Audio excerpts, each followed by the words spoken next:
जी sir, Bhimpura में जो हत्या हुई थी उस मामले में क्या पुलिस का कहना था? ये 6 जून को जनपद बलिया के थाना भीमपुरा में एक विनोद सिंह नाम के एक व्यक्ति थे। इनके घर में इनकी गला रेत करके रात में हत्या कर दी गई थी। तो ये केस में एफआईआर दर्ज की गई और उसके बाद इस केस में जब विवेचना आगे बढ़ी तो इसमें कई सारे तथ्य प्रकाश में आए। ये जो मृतक थे विनोद सिंह, इनका कई सारी महिलाओं से अवैध संबंध था। तो और इनके अवैध संबंधों के प्लस इनकी जो दूसरी बुरी आदतें थी, इनके चलते इनकी पत्नी और इनका जो बेटा था वो बॉम्बे में अलग रहते थे इनसे। और ये मृतक थे, इन्होंने अपनी जो प्रॉपर्टी थी उस प्रॉपर्टी को भी बेच करके अपनी गलत आदतों में उसको बर्बाद करना शुरू किया। तो इसकी वजह से इनकी पत्नी काफ़ी क्षुब्ध थी। तो इनकी हत्या की जो प्लानिंग है वो इनकी पत्नी अनीता सिंह, इन्होंने की थी। और बॉम्बे में ही उन्होंने 3 लोगों से संपर्क किया, जिनमें से एक व्यक्ति है जो कि प्रतापगढ़ का रहने वाला सुनील सिंह। उसके अलावा अजय चौहान और सनी चौहान, ये जौनपुर के रहने वाले हैं। और इनके साथ मिलकर के जो मृतक विनोद सिंह थे, इनकी हत्या की साजिश रची। फिर हत्या जिस तारीख को हुई 6 जून को हुई है, उस दिन ये तीनों ही लोग आए यहाँ पर।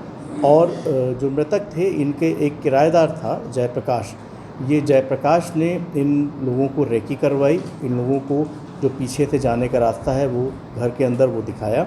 और उसके बाद रात में इन 3 लोगों ने, सुनील सिंह ने, अजय और सनी चौहान, इन लोगों ने हत्या कारित की।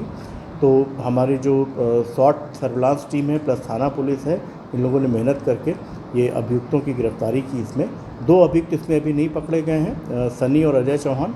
बाकी इसमें जो पत्नी है अनीता सिंह, जो रेकी करवाने वाला जयप्रकाश है, इसको, और हत्या करने में जो मुख्य अभियुक्त था सुनील सिंह, इनको गिरफ्तार कर लिया गया है। इनके पास से वो चाकू भी बरामद हुआ है जिससे इन्होंने हत्या की है। और जिस मोटरसाइकिल से ये लोग घटना कारित करने के लिए आए थे वो भी इसमें बरामद हो गई है। तो घटना का मुंबई से क्या ताल्लुक है? ये जो महिला थी, ये अपने पति की आदतों से क्षुब्ध होकर के ये मुंबई चली गई थी। वहाँ जो इनका मृतक का बेटा है वो भी वहाँ पर काम करता था और महिला भी वहाँ एक सिक्योरिटी एजेंसी में काम करती थी। तो वहीं पर ही ये जो 3 अपराधी हैं, इनसे उसने संपर्क करके और इनकी हत्या के लिए उसने 2 लाख रुपए भी इन लोगों को दिए हैं, जिसका ट्रांजैक्शन की भी हम लोग के पास पूरा विवरण है। 2 लाख रुपए दे करके उसने इन लोगों की मदद से हत्या करवाई अपने पति की। सर, मृतक के ऊपर पहले भी हमला हो चुका था 2-3 साल 4 साल पहले। हाँ, ये जब मृतक की जब हत्या हो गई, उसके उपरांत जब छानबीन हुई तो ये जानकारी में आया कि लगभग 3-4 साल पहले मृतक जब एक ट्यूबवेल पे, उसके अपने ही घर के पास में ट्यूबवेल था, वहाँ पर वो सो रहा था, तब उसके ऊपर कुछ लोगों ने हमला किया था जिसमें उसको चोटें भी आई थी। लेकिन उस समय मृतक ने किसी प्रकार की कोई तहरीर नहीं दी थी, ना थाने पे कोई शिकायत ही की थी।